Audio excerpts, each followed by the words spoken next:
കുപ്രസിദ്ധ ഗുണ്ട അലുവാദുലിനെ വാഹനം തടഞ്ഞ് വെട്ടിക്കൊലപ്പെടുത്തിയ 8 പ്രതികളും പോലീസിന്റെ പിടിയിലായി.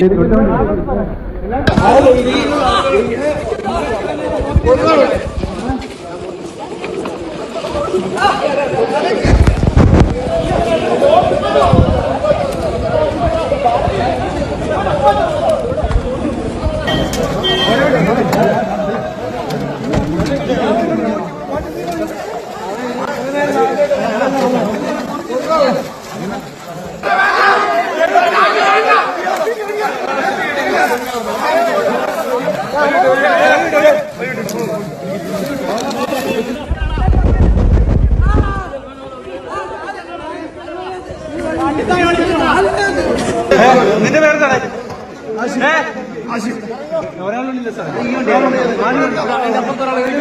4 പേരെ മുണ്ടക്കയത്തു നിന്നും 4 പേരെ കൊല്ലത്തു നിന്നുമാണ് പിടികൂടിയത്. പ്രതികളിൽ 6 പേർ കൃത്യത്തിൽ നേരിട്ട് പങ്കെടുത്തവരാണ്. ഇന്റലിജൻസ് റിപ്പോർട്ടുണ്ടായിട്ടും കൊലക്കേസിലെ പ്രധാന പ്രതി കൊല്ലപ്പെട്ടത് ആഭ്യന്തര വകുപ്പിന് തന്നെ നാണക്കേട് സൃഷ്ടിച്ചിരുന്നു. DGPയുടെ കർശന നിർദ്ദേശപ്രകാരമാണ് SIT സംഘം രൂപീകരിച്ച് പ്രതികളെ മണിക്കൂറുകൾക്കകം പിടികൂടിയത്. മലയാളം ടെലിവിഷൻ, കൊല്ലം. കടലിന്റെ സൗന്ദര്യം ആസ്വദിച്ചുകൊണ്ട് ഒരു ലക്ഷറി ക്രൂയിസിൽ പോയാലോ? മിനാർ ക്രൂയിസ്, കൊച്ചി. ഫോൺ 8089 021 666 7034 191 993.